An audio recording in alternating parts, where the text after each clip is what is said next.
Hello, new adventurers. I see you finally found Guild Wars 2. Ready to play but need a bit of help? Well then, let's get started on a guide for new players. This video is going to cover the basics of what you'll experience playing the game for the first time. A level 80 guide is in the works, so subscribe if you'd like to catch that video as soon as it's released. Now let's get started. First step, download the game from these links. Free-to-play accounts have some restrictions, or you can buy the game currently, and we have these options here along with a full collection that includes the latest expansion, End of Dragons. Next, pick your region. We have the American and European region. Now the two regions can't play together, so if you have friends that you want to play with, make sure you're on the same region.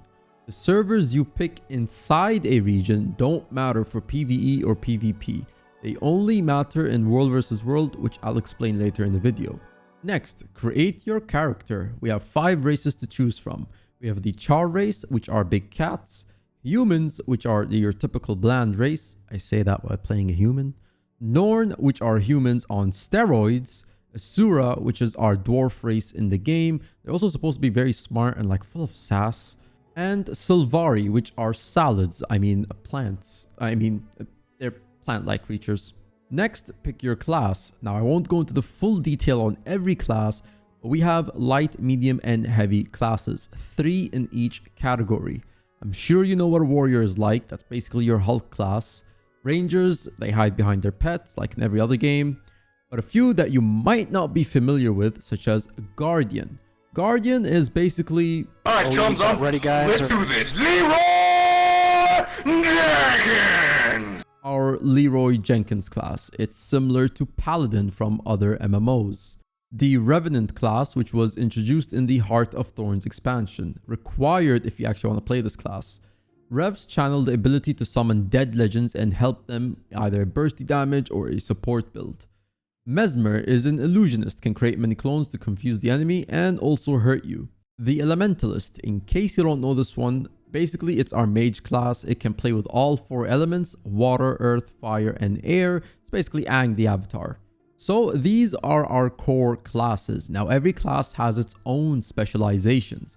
Specializations are introduced in every expansion. Right now we have 2 sets from Heart of Thorns and Path of Fire, and End of Dragons is also releasing another set of specializations once it releases February 28th of 2022. Specializations don't make a class better, but they introduce a different way of playing them for different situations.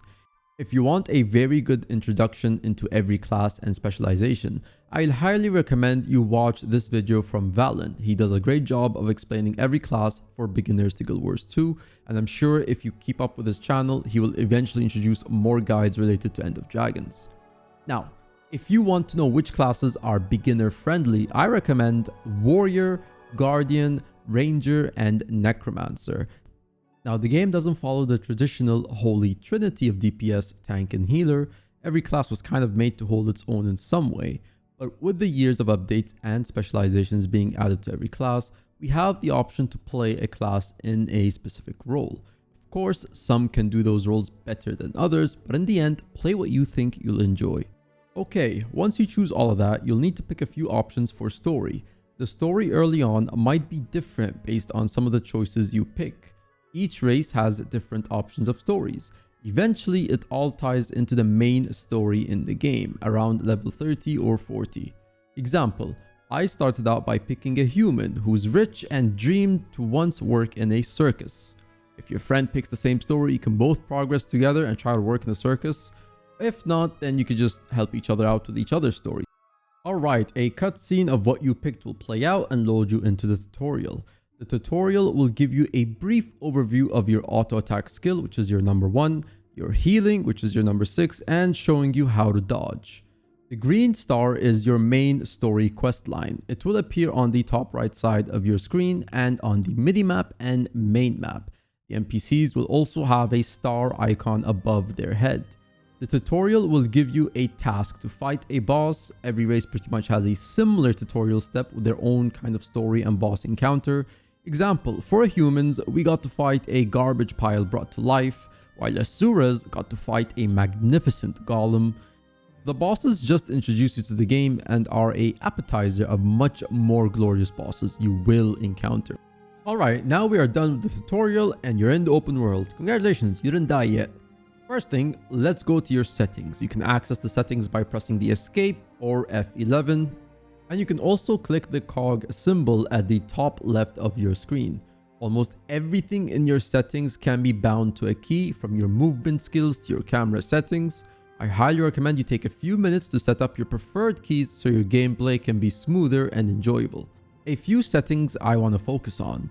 First, show all usable object names. This will allow you to see every object that you can interact with. Example, quest items or materials you can gather, such as plants, trees, or ore.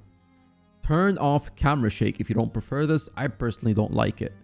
Turn off double tap to evade. This basically means your dodge key. You can dodge in Guild Wars 2 to avoid attacks. You might have seen this in the tutorial. It's best to bind this action to a key. I have it set on V, for example. If you leave double tap to evade switched on, this will trigger it whenever you press your movement key twice, and it can be very annoying when doing jumping puzzles, which I'll get to later. Auto loot all items. This will allow you to pick up all the items from an enemy instead of having to manually click the loot. AoE loot on interact will allow you to loot multiple enemies if they are close together. Auto target. If you have this switched on, any skill you use might automatically focus a nearby enemy. Now, I personally keep this off so that I could use my leap skills for roaming.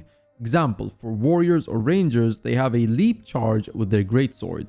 If auto target is off, I could use this to get away or run faster. If auto target is switched on though, it will focus a nearby enemy instead. After your settings, you will see you have two skills. As I mentioned, number 1 is sort of like your auto attack. You can read what it does here. And your number 6 is a self-healing skill. Don't worry too much about that whole wall of text for now. I'll explain what those icons are later in the video and also how you can unlock more skills. If you press H, you can access your hero panel.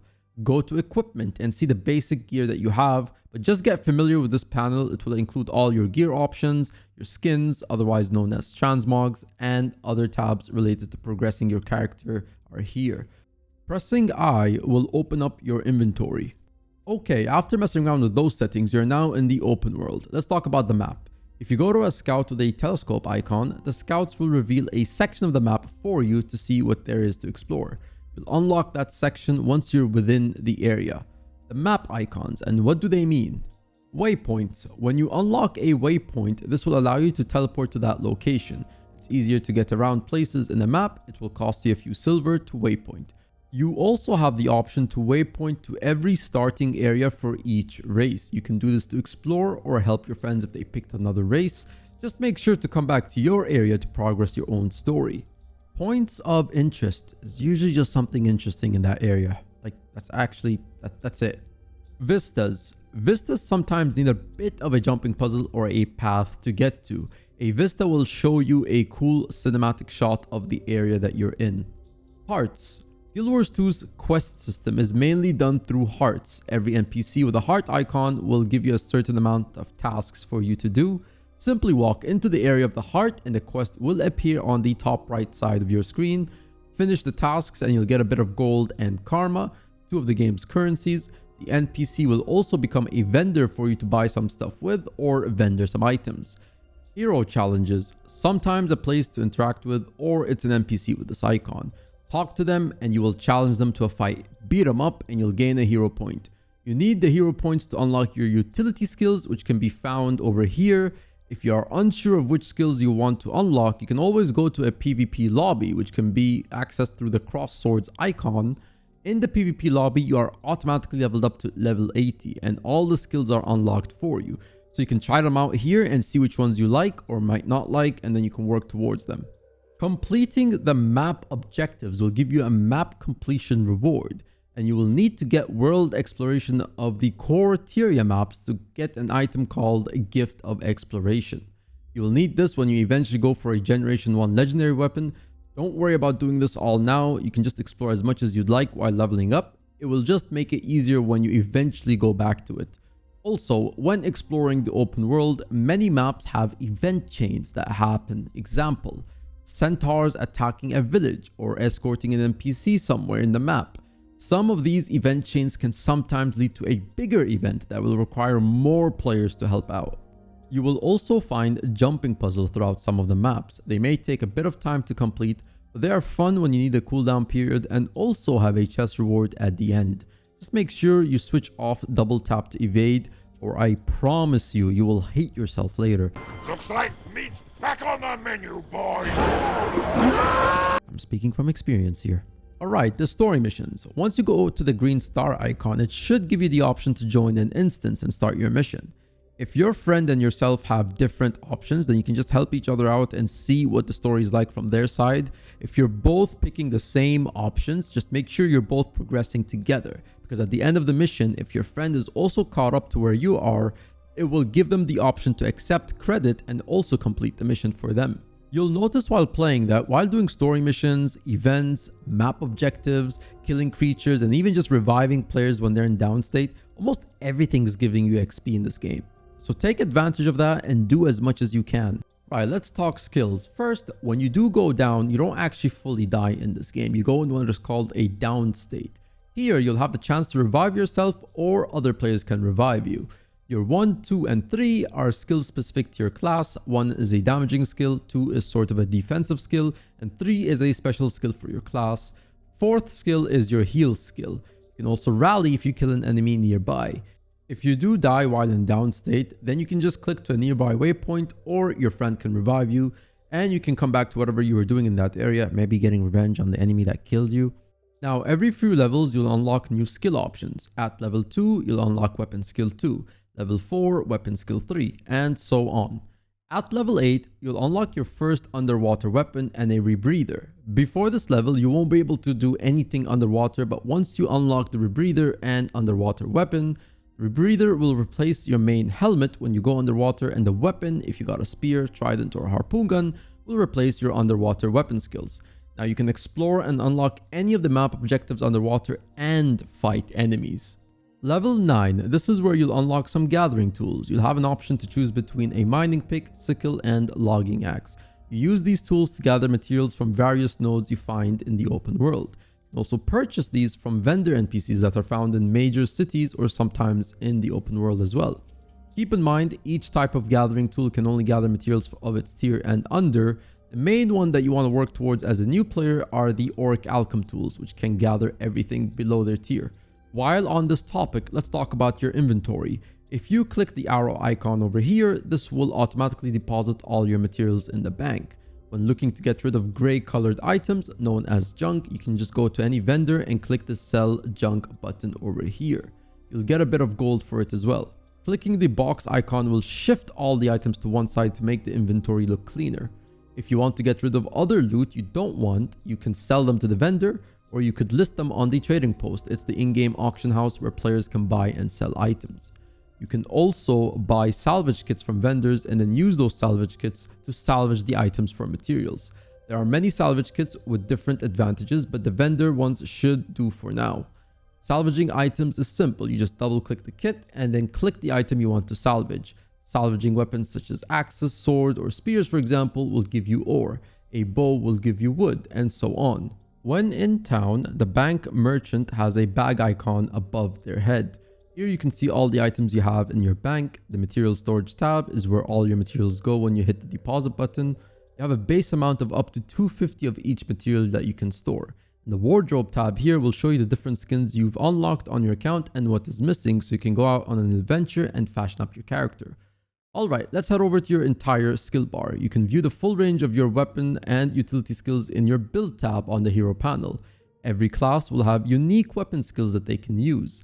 Classes can also combo 2 different weapons, a main hand and a offhand. Your skills 1 to 5 are those weapon skills. 1 is the auto attack, 6 is your self-healing skill. Remember when I said I'll get back to these icons? These are basically your boons or buffs. The ones listed are pretty much telling you what else can be copied between you and your pets if you have them on you. Your skills 7, 8, 9 are utility skills, and your 0 is your elite or ultra skill. In the build panel, once you're level 21, you'll unlock traits. These are unlocked the same way as your skills, with hero points. You have 3 rows to customize your build. Each row allows you to pick a trait line from what's available. You You can then also choose which traits in that trait line you want to play. The last row here will give you the option to pick your specializations, which are 3 unique ones from Heart of Thorns, Path of Fire, and End of Dragons expansions. Alright, boons and conditions, also known as buffs or debuffs. Guild Wars 2 has a wide range of these. Each class can provide boons or execute conditions. Now, the icon itself will stay the same for both of them. Example, let's say an elementalist set you on fire, and then their teammate, an engineer, also didn't like you and set you on fire. The condition icon, the burning one, will be the same regardless. The boons and conditions stack intensity, and these can go up to 25 stacks each. The crafting panel. This may not be available to you until you actually have a crafting profession selected. You have 9 to choose from to level up, and leveling up those crafting professions will give you XP for your character. Again, this game gives you XP for almost everything. Also, when you're at the crafting station to actually craft items, you can use that to access your bank. You will also have the wardrobe tab there. You'll also be able to buy recipes from the vendors in the crafting stations, and at the same time, there's the discovery tab, which you can throw items there to discover other recipes. Achievements. Guild Wars 2 offers achievement rewards for completing certain milestones or collections in the game. There's achievements for almost every game mode and every holiday season, everything that you can ever think of. Every certain amount of points will also reward you an achievement chest with some rewards. If you get these items called transmutation charges, just save them for now. You'll need these to change your look for your character, so it'll be useful when you finally decide to fashion yourself a look at level 80. Alright, last thing over here, let's go over the menu options real quick at the top left of the screen. The cog icon, as explained, is your options and settings. Contacts and LFG, you can also press Y to bring this up. Your friends and the people who have you added are in this list, and the LFG, aka looking for group, is where you can go group up with other players for different content in the open world or instanced. Hero panel, or pressing H, brings up the hero panel that we talked about. Inventory, or pressing I for inventory. Mail, there's no button for the mail system, but this is where you could send items to other players, and also when game messages or rewards are being sent to you from here. Guild, or press G, open your guild panel. You can join a guild or create one. World versus world, or pressing B, opens the world versus world panel where your server and 2 other servers fight in a weekly open PvP borderland to fight for control of territory. As mentioned at the start, if you and your friend play PvE and PvP, you only need to be on the same region, but for world versus world, you need to make sure you're both on the same server in that region. I have a guide for world versus world linked below. PvP, there's no button for this. It opens up the PvP tab. Black Lion Trading Company, or pressing O, will open the player auction house to buy and sell items. You can list items in your inventory and also buy an item from anywhere in the game, but if you want to collect the items or gold, you must be at the auction house vendor. Alright, that should be everything you need to start this game. I didn't want to make this guide too long, so I focused on what I've seen newer players mostly need help in and a few other tips. As I mentioned, I am working on a level 80 guide, so keep a lookout by subscribing to the channel. Also leave a comment and like to help us with the YouTube algorithm. And feel free to mention any other tips and tricks below for other players to check out, or let me know your experience so far as a new player. If you have any questions though, we are live on twitch.tv/guildmm on the following days, so stop by, ask questions, but until next time, I will see you when I see you, and welcome to Tyria.